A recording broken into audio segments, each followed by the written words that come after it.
Hello प्यारे बच्चों, कैसे हैं आप सभी। मैं व्यास सर, आप सभी का स्वागत है हमारे आज के लेक्चर में। हमारा आज का lecture class 12 unit number 7 lecture number शायद 6 है। आज इस लेक्चर में हम ऑक्सो एसिड ऑफ हेलोजन को स्टार्ट करने वाले थे।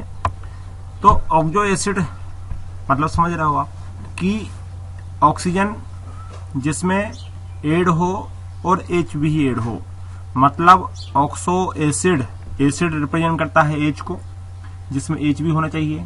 ऑक्सो मतलब ऑक्सीजन भी होना चाहिए, और हेलोजन की बात हो रही तो हेलोजन भी होना चाहिए। तो हेलोजन, ऑक्सीजन और H तीनों मिलके बनते हैं ऑक्सो एसिड। ये देखो, ये है आपस में HOF, एसिड भी है, ऑक्सीजन भी है, फ्लोरीन भी है। HOCl एसिड का H है, ऑक्सीजन है और Cl है। HOBr, HOI ये है आपस में ऑक्सो एसिड। अब हमारे पास में ये ऑक्सो एसिड को बनाने की टेंडेंसी रखते हैं। रीजन क्या है? रीजन ये है कि इनकी हाई इलेक्ट्रोनेगेटिविटी होती है, क्योंकि इनका स्मॉल साइज होता है। चलो ऊपर का अपन देखते हैं। Due to high electronegativity and small size, fluorine form only one oxo acid. फ्लोरीन हमारे पास में सिर्फ एक ही ऑक्सो एसिड को फॉर्म पर करता है, वो कौन सा है? HOF। इसको हम बोलते हैं फ्लोरिक एसिड, और आप इसका दूसरा नाम यूज कर सकते हैं हाइपोफ्लोरस एसिड। इसका नाम आपको याद रखना है। The other halogen form several oxy acid. ये बहुत से ऑक्सी एसिड को रखता है, लेकिन फ्लोरीन आपका एक ही रखता है। हेलोजन बाकी जो फ्लोरीन को छोड़ के जो दूसरे हेलोजन है वो बहुत से ऑक्सो एसिड को रखते हैं। Most of them can not be isolated in pure state. They are soluble only in aqueous solution और in the form of their salt. The oxo acid of halogen are given in table. तो कुछ hello acid हमारे पास, कुछ oxo acid हमारे पास में नीचे present है, तो अपन उनको देखते हैं। जैसे हमारे पास में बात करते हैं अभी से, तो यहां से पहला तो आया, देखो हेलिक acid, हेलिक acid third, हेलिक acid fourth, वो फिफ्थ, और हेलिक एसिड हमारे पास में आया 7 मतलब समझ रहे हो ना। ये क्या लिखा है? हेलिक 7 एसिड मतलब क्या है? मतलब ये है कि इसकी ऑक्सीडेशन स्टेट 7 आ रही होगी, इसकी ऑक्सीडेशन स्टेट 5 आ रही होगी, इसकी ऑक्सीडेशन स्टेट 3 आ रही होगी, और इसकी बना रही होगी। ऑक्सीडेशन स्टेट की हम बात कर रहे हैं। तो ये है हमारे पास में ऑक्सो एसिड, ये के नाम है, याद रखना है आपको। ये Cl के साथ ऑक्सो एसिड है, ये इसका नाम है, याद रखना है आपको। HOBr हाइपोब्रोमस एसिड बोलते हैं। HOI हाइपो आयोडस एसिड बोला जाता है। उसी प्रकार से Cl के और भी होते हैं, कौन से? CO, HOClO, HOClO2, HOClO3। Br के हमारे पास में +5 में और +7 में होते हैं। HOBrO2, HOBrO3। आयोडीन के भी सेम कंडीशन ये। तो ये है हमारे पास में oxo acid of halogen. Clear है? अब इनके स्ट्रक्चर कैसे रहेंगे? तो ये इस प्रकार से हमारे पास में एक स्ट्रक्चर होता है। जैसे हम बात करते हैं HOCl की, तो हाइपोक्लोरस एसिड का ये स्ट्रक्चर है। ये हाइड्रोजन ऑक्सीजन से कनेक्टेड है और ये क्लोरीन से कनेक्टेड है। ऑक्सीजन के 2 बॉन्ड हो गए, क्लोरीन का 1 बॉन्ड है, हाइड्रोजन का भी 1 बॉन्ड है। तो इनकी कंडीशन फुलफिल हुई, सेटिस्फाई हुआ। दूसरा यदि हम देखते हैं, हमको मालूम है क्लोरीन कितनी बैलेंसी रखता है, हमारे पास में कितने बॉन्ड बना सकता है? या तो 1 बॉन्ड बनाएगा क्लोरीन, या 3 बॉन्ड बनाएगा क्लोरीन, या 5 बॉन्ड बनाता है क्लोरीन, याद है? या हमारे पास में 7 बॉन्ड बनाता है। तो इस प्रकार से यहाँ पास में बॉन्ड भी बनते हैं। तो यहाँ पर क्लोरीन ने 1 बॉन्ड बनाया, मतलब ये स्ट्रक्चर सही है। अब दूसरे स्ट्रक्चर की बात करते हैं, क्लोरस एसिड की। HOClO, देखो क्लोरीन के पास कितने बॉन्ड है? 2 तो ये हैं, दिख रहे हैं, 2 तो ये हुए और 1 ये हुआ, 2 और 1 3 है, मतलब ये स्ट्रक्चर सही है। इसके पास कितने हुए? 2 ये हुए, 2 ये हुए 4, और 1 ये हुए 5 बॉन्ड है। इसके पास कितने हुए? 2 2 4 2 6, और ये हुआ आपस में 7, इसके 7 बॉन्ड हो गए। तो इस प्रकार से हमारे पास में बॉन्ड का फॉर्मेशन हुआ। अब बात करते हैं inter halogen compound. Inter halogen compounds क्या होते हैं? जब हेलोजन आपस में एक दूसरे के साथ बॉन्ड बनाते हैं, इंटर हेलोजन कंपाउंड्स कहलाते हैं। हेलोजन हेलोजन के साथ मिलकर क्या बनाएगा? बॉन्ड बनाएगा, वो कहलाएगा inter halogen compound. Halogen halogen के साथ मिलकर क्या बनाएगा? बॉन्ड बनाएगा, वो कहलाएगा इंटर हेलोजन कंपाउंड। जैसे हमारे पास में यहां से आते हैं सीधा प्रिपरेशन की यदि हम बात करते हैं तो यहाँ पास में Cl2 और F2 आपस में मिलके ClF बनाया तो ये इंटर हेलोजन कंपाउंड कहलाएगा। ClF2 के साथ मिलकर बॉन्ड बनाया ClF3, ये भी इंटर हेलोजन कंपाउंड कहलाया। आयोडीन और क्लोरीन ने बॉन्ड बनाया क्योंकि ये भी हेलोजन है, आयोडीन और क्लोरीन भी हेलोजन, ये दोनों हमारे पास में हेलोजन है, ये दोनों हमारे पास में हेलोजन है, ये दोनों हमारे पास में हेलोजन है, ये भी दोनों हमारे पास में हेलोजन है, ये दोनों हमारे पास में हेलोजन है, ये दोनों हमारे पास में हेलोजन है। हेलोजन हेलोजन आपस में मिलकर बॉन्ड बनाते हैं तो ये कहलाता है हमारे पास में इंटर हेलोजन कंपाउंड। अब ये कितने टाइप के हो सकते हैं, ये हो सकते हैं हमारे पास में या तो एक हेलोजन दूसरे हेलोजन से मिले, या एक हेलोजन 3 हेलोजन से मिले, या एक हेलोजन डिफरेंट 5 हेलोजन से मिले, या एक हेलोजन डिफरेंट 7 हेलोजन से मिले। तो इस प्रकार से हमारे पास में इंटर हेलोजन कंपाउंड्स बनाता है। या तो एक डिफरेंट हेलोजन होगा, या 3 डिफरेंट हेलोजन होंगे, या 5 होंगे, या 7 हो सकते हैं। ये है यहाँ पास में इंटर हेलोजन कंपाउंड्स। क्लियर हो रही है बात यहाँ पर समझ में? ये कहलाता है इंटर हेलोजन कंपाउंड्स। अब इसकी बात करते हैं हम प्रॉपर्टी की। Some property of inter halogen compounds are given in table. कौन कौन सी है भाई?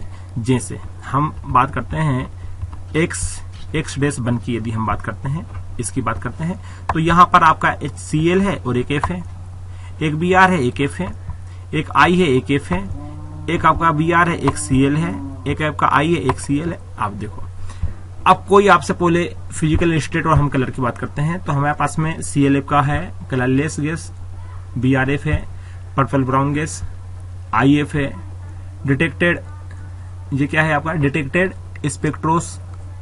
स्पेक्ट्रोस्कोपिकली गैस, और सेम हमारे पास में इस प्रकार से ये सारा आपके पास में दिया हुआ है, इसको आप देख लेना, ठीक है।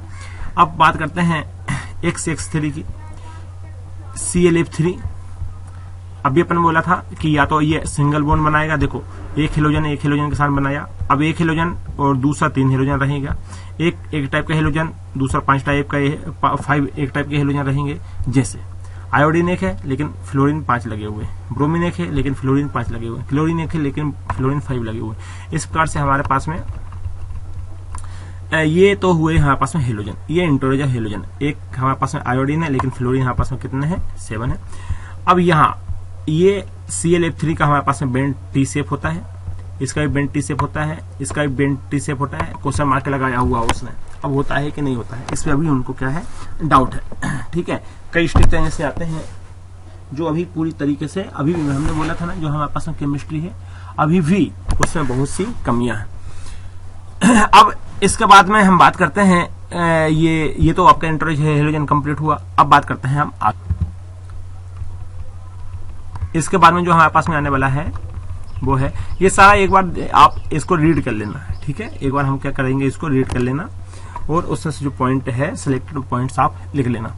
अब हमारे पास में आता है, इसमें एक है हमारे पास में X और X डैश H2, मतलब इंटर हेलोजन जब वाटर से रिएक्ट करता है, ये इंटर हेलोजन हुआ, ये वाटर हुआ, रिएक्ट किया तो आपका क्या बना, आपका HX बना और आपका HOX बना, ठीक है। There molecular structure are very क्या है आपका interesting which can be explained on the basis of VSEPR theory. Okay, ठीक है, ये कोई बात नहीं है। ये जो स्ट्रक्चर है ये बेसपर थ्योरी की बात कर रहा है। ये बेसपर थ्योरी अपन ने क्लास 11th में पढ़ा था, याद है? कहाँ गया बेसपर थ्योरी? अब भी तो देखा था यहाँ पर, ये VACPR थ्योरी अपन ने क्लास 11th में पढ़ा था। अपन ने काफी देखे थे बेसपर थ्योरी के, तो हमको बात करना ही नहीं है। ये क्वेश्चन है, ये उसका सोल्यूशन है। क्या है कि discuss the molecular shape of BRF3 on the basis of VSEPR theory. बस बेसपर थ्योरी के बेसिस पे आप ये शेप आप यहाँ से बता सकते हैं। ये अपन ने क्लास 11th में पढ़ा था, इससे कोई बात नहीं, आपको एक बार रीड करोगे तो आपको सब कुछ समझ जाएगा। क्लियर है ये बात? अब बात करते हैं इसके यूजेस की। यूजेस में हमारे पास क्या आया, this compound can be use as non aqua solvent. ये कैसे है आपस में नॉन एक्वा सॉल्वेंट के जैसे हम इसका यूज करते हैं। Inter halogen compounds are very useful, ये हमारे पास में बहुत यूजफुल है, वेरी यूजफुल। फ्लोरिनेशन एजेंट्स जैसे ClF3 and BrF3 are use for the production of uranium UF3 in the, ये क्या है, इनरिचमेंट ऑफ, ये यूरेनियम की बात हो रही है, जानते हो ये यूरेनियम हमारे पास में, इसका यूज कहाँ किया जाता है? इसका यूज हम वेपन्स बनाने में किया करते हैं, ठीक है। आर्मी के जो वेपन्स बनते हैं उसमें हम इसका यूज करते हैं। तो इस प्रकार से यहाँ पास में यूरेनियम ले लिया हमने, 3Cl3 ले लिया, रिएक्ट किया हमने। ये सॉलिड होता है, एस मतलब सॉलिड, एल मतलब लिक्विड, ये हमारे पास में इस प्रकार से बनता है। तो ये हमारे पास में हुए यूजेस कंप्लीट। अब बात करते हैं हम आगे की। ये हमारे पास में ग्रुप नंबर 17 कंप्लीट हुआ। अब स्टार्ट कर रहे हैं हम ग्रुप नंबर 18। क्लियर? तो स्टार्ट करते हैं ग्रुप नंबर 18। ग्रुप नंबर 18 में हमारे पास में क्या आता है? Group 18 consist of elements. जैसे कौन कौन से आते हैं हम जानते हैं, हीलियम होता है, नियोन होता है, आर्गन होता है, क्रिप्टॉन होता है, जीनोन होता है, रेडोन होता है और ऑर्गेनिजन होता है। ये तो हम देखते नहीं रेडोन तक, क्योंकि ये तो हमारे पास में रेडियो एक्टिव होता है, इसको हमको देखना नहीं है। All these are gases and chemically unreactive. ये रिएक्टिव नहीं होते हैं, क्यों? क्योंकि ये हमारे पास में स्टेबल होता है, इसलिए हमारे पास में कैसे होते हैं? ऑल दीज आर गैसेस कैसे होते हैं? हमारे पास में केमिकली अनरिएक्टिव होती है। They form very few compounds because of this they are termed as noble gases। अब देखो जरा इनका अकरेंस देख लेना आप, कहां मिलते हैं कहां नहीं मिलते, ठीक है। अब हम बात करते हैं आगे। जैसे हमारे पास में है ये रिएक्शन यार, ये कोई रिएक्शन वगैरह नहीं है, आप इसको याद कर लेना, सिंपल है, ठीक है। ये कोई अब इसको हम क्या बताएं, ये सिंपल याद कर लेना, ये तो हमको भी नहीं पता क्या है। अब आप बात करते हैं यहाँ पर, ये आप एक बार यहाँ से याद कर लेना, ठीक है। एक बार हमारे पास इसको आप रीड कर लेना, इसमें ऐसा कोई है नहीं। अब बात करते हैं इसकी atomic and physical property of group 18 elements. Group 18 में ग्रुप पे जो 18 एलिमेंट्स है हमारे पास में, ग्रुप जो हमारे पास में 18 है एलिमेंट, उसकी एटॉमिक और फिजिकल प्रॉपर्टी की बात करते हैं। एटॉमिक मास जैसे हीलियम है, नियोन है, आर्गन है, क्रिप्टॉन है, जीनोन है और रेडोन है, रेयॉन है। हमारे पास में एटॉमिक नंबर 2 होता है, हम जानते हैं। इसका 10 होता है, 18 होता है, 36 होता है, 54 होता है, 86 होता है। एटॉमिक मास ये दिया हुआ एटॉमिक मास हीलियम का होता है 2, इसका होता है हमारे पास 20.80, इसका होता है 39, 95, इसका होता है 83, 80। इस बार से इलेक्ट्रॉन कॉन्फ़िगरेशन हमारे पास में इलेक्ट्रॉन कॉन्फ़िगरेशन दिए हुए हैं। देन हमारे पास में आयोनिक रेडियस, ये है हमारे पास में आयोनिक रेडियस। हमारे पास में आयोनाइजेशन एंथैल्पी, ये रहा ionization enthalpy. Then electron gain enthalpy, ये रहा हमारे पास में electron gain enthalpy. Density at STP, ये रहा एसटीपी पर डेंसिटी हमारे पास में। Then melting point, boiling point, तो ये रहा मेल्टिंग पॉइंट, ये रहा बॉइलिंग पॉइंट। एटमॉस्फेरिक कंटेंट, तो ये है हमारे पास में। तो इस प्रकार से ये एटमॉस्फेरिक कंटेंट तो हमको देखना नहीं, मत देखना, ठीक है। मेल्टिंग पॉइंट, बॉइलिंग पॉइंट देख लेना, किसका ज्यादा है किसका कम है। तो इस प्रकार से हमारे पास में यहाँ पे एक टेबल हो जाती है। अब आता है इलेक्ट्रॉन कॉन्फ़िगरेशन। हम सभी जानते हैं कि इसका जो इलेक्ट्रॉन कॉन्फ़िगरेशन होता है वो होता है यहाँ पास में NH2 NP6, क्योंकि कंप्लीट भरा हुआ होता है। क्लियर है? हाँ, एक्सेप्ट हीलिजन, एक्सेप्ट हीलियम। हीलियम क्यों? क्योंकि यहाँ पास में ये 1s2 होता है हीलियम का, बाकी ये होता है इलेक्ट्रॉन कॉन्फ़िगरेशन। नोबल गैसेस का इलेक्ट्रॉन कॉन्फ़िगरेशन ये होता है यदि हम हीलियम को छोड़ दें तो, क्योंकि हीलियम हमारे पास में 1s2 होता है। देन यदि हम बात करते हैं आयोनाइजेशन एंथैल्पी, तो आयोनाइजेशन एंथैल्पी तो आप सभी इससे परिचित हैं, इसको बताने की आवश्यकता नहीं है। एटॉमिक रेडियस भी आपके पास में है, इलेक्ट्रॉन एंथैल्पी का नॉलेज भी आपके पास में है, क्लास 11th यहाँ काम आ रही है आपको। ये कहें कि प्रॉब्लम में डाल रही है आपको, ठीक है। अब फिजिकल प्रॉपर्टी में क्या आता है? All the noble gas are mono atomic, ये सारे मोनो एटॉमिक होते हैं, मतलब ये किसी से रिएक्शन नहीं करते हैं। जैसे हीलियम है, तो हम आधे पास में जो हीलियम है, ध्यान से देखना आप, जो हम बना रहे हैं ये हीलियम है, यहाँ पास में H ही हम लिखते हैं। यही तो हमारे पास में मोलिक्यूल है, और यही यहाँ पास में क्या है? एटम है। इसको बोलते हैं हम मोनो एटॉमिक, एक ही सिंगल होता है। अब भाई ये रिएक्शन नहीं करता तो दो होते नहीं। जैसे हमारे पास ये H ही हमेशा ऐसे मिलेगा, हीलियम ऐसे मिलेगा, नियोन ऐसे मिलेगा। लेकिन यदि हम हाइड्रोजन की बात करते हैं, हम किसकी बात करते हैं? हाइड्रोजन की। तो हाइड्रोजन हमको ऐसे नहीं मिलता, तो कैसे मिलता है हाइड्रोजन? हाइड्रोजन हमारे पास में आता है, देखो हाइड्रोजन हमारे पास में ऐसे नहीं मिलता, H नहीं मिलता। वो जब भी आपको मिलेगा H2 मिलेगा, किस फॉर्म में मिलेगा? H2 का फॉर्म में मिलेगा। तो हम इसको डाइएटॉमिक बोलते हैं। हाइड्रोजन कैसा है? डाइएटॉमिक। सिर्फ हमारे पास में नोबल गैस होती है, वो होती है मोनोएटॉमिक, बाकी सभी होती है हमारे पास में डाइएटॉमिक। बहुत समझ में आ रही? सिर्फ हमारे पास में जो हेलोजन होती है वो होती है मोनोएटॉमिक, बाकी सारी होती है यहाँ पास में डाइएटॉमिक। क्लियर है? अब बात करते हैं इसमें केमिकल प्रॉपर्टी की। तो ये है यहाँ पास में chemical property. In general noble gas are least reactive, यहाँ पास में लीस्ट रिएक्टिव होती है। दे आर इनर्ट, यहां पर ध्यान देना लीस्ट रिएक्टिव होती है। They are inert to chemical reactivity is क्या है, attributed to the following reasons. कुल मिला के हमारे पास में ये स्टेबल होते हैं। स्टेबल होने के कारण ये लेस रिएक्टिविटी रखते हैं, मतलब ये किसी कंपाउंड के साथ रिएक्शन नहीं करना चाहते। रीजन एक ही है, और वो रीजन क्या है यहाँ पास में, वो रीजन यहाँ पास में लेस रिएक्टिविटी। पहला रीजन दिया है, द नोबल गैस हीलियम को छोड़ के हे कंप्लीटली फिल्ड होते हैं, कंप्लीट फिल्ड होते हैं। इलेक्ट्रॉन कॉन्फ़िगरेशन ये होता है उनका इन देयर वैलेंसी शेल में। दूसरा रीजन है they have high ionisation enthalpy, इनमें से एक इलेक्ट्रॉन को निकालना बहुत मुश्किल होता है। They have high ionisation enthalpy and more positive electron enthalpy, और बहुत ही ज्यादा पॉजिटिव इलेक्ट्रॉन एंथैल्पी होती है, ये उसका रीजन है।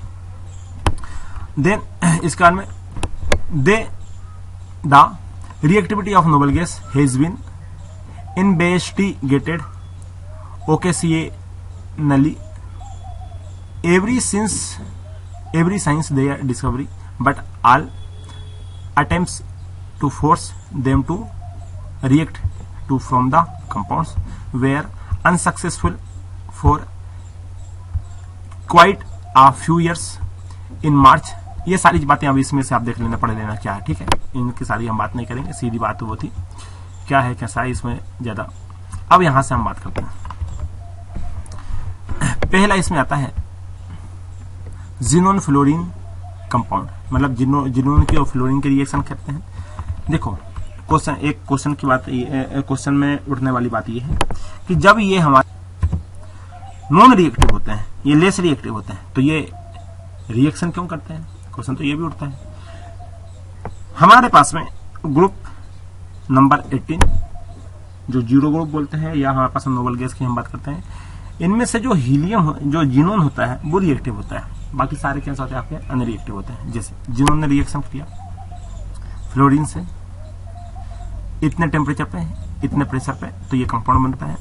जिनोन 2 फ्लोरीन के मोल इतने टेम्परेचर दो तो ये वाला कंपाउंड बनता है। जिनोन को 3 फ्लोरीन के साथ टेम्परेचर यदि ये कर दो तो ये कंपाउंड, यदि चेंज होता है तो टेम्परेचर भी चेंज होता है, या कहेंगे टेम्परेचर चेंज करेंगे तो कंपाउंड हमारे पास क्या होगा, चेंज हो जाएगा। क्लियर है। HCF6 can also be prepared by the interaction of HCF4 and O2F28, ये दिया हुआ है। तो इस प्रकार से हमारे पास में ये केमिकल रिएक्शन कंप्लीट हो जाती है यहाँ पर।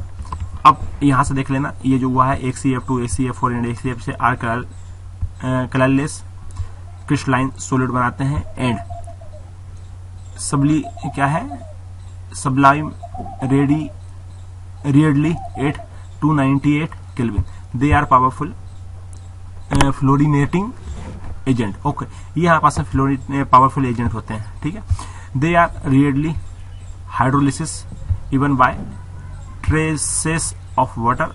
फॉर एग्जाम्पल, जैसे ये दिया हुआ है आपस में HCF2 is hydrolysed to give HCHF and O2। तो इस प्रकार से ये देखो H2O से रिएक्शन करता है तो हमारे पास में ये बन जाता है, ठीक है। द स्ट्रक्चर ऑफ कुछ नहीं, ये बेसपर थ्योरी फिर जाएगा यहाँ पर। ये देखो बेसपर थ्योरी के अनुसार इसका स्ट्रक्चर जो होता है बहुत ही गजब का दिखता है, ये उसने बोला है यहाँ पर गजब का दिखता है ना। तो ये यहाँ पास बेसपर थ्योरी के अकॉर्डिंग हमारे पास में स्ट्रक्चर हो जाता है। बेसपर थ्योरी क्लास 11 में को पढ़ी है, वहां से आपको इसको मेमोराइज कर लेना। ये हम रिएक्शन करेंगे तो इस प्रकार से हमारे पास में कुछ रिएक्शन होती है, देन ये हम रिएक्शन करते हैं। तो इस देखो समझो इसको क्या है, हमारे पास में HCF2 प्लस PF5 रिएक्शन करता है तो ये कंपाउंड यहाँ तक तैयार हुआ, एक रिएक्शन ये हुई।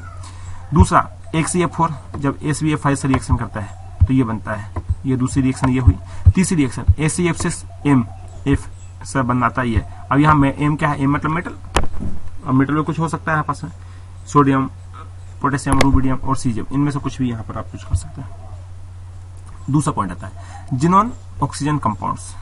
अब जिनोन ऑक्सीजन कंपाउंड की बात करते हैं। अब फ्लोरीन कंपाउंड था, देखो HCF जब H2O से रिएक्ट करता है तो Xc प्लस XeO3 बनाता है 24HFO2। HCF6 3H2O, XeO3 plus 6HF। तो इस प्रकार से यहाँ पास में कंपाउंड्स बनाते हैं। क्लियर है, बात समझ में आ रही है। तो ये हमारे पास में केमिकल रिएक्शन हुई और ये बेस पर थ्योरी के अकॉर्डिंग हमारे पास क्या हुआ, स्ट्रक्चर हुआ। क्लियर कर लोगे सारे स्ट्रक्चर। तो इस प्रकार से ये सारे स्ट्रक्चर आप यहाँ से कर लेना, देख लेना एक बार। इसके स्ट्रक्चर भी आते हैं बनाने के लिए, ये अलग अलग टाइप के। ये देखो ये स्ट्रक्चर इनके ये बनाने पड़ेंगे आपको, ये सारे स्ट्रक्चर आप बना लेना। बना लोगे स्ट्रक्चर बनाने की ट्रिक हम आपको बेस पर थ्योरी क्लास 11 में बताए थे।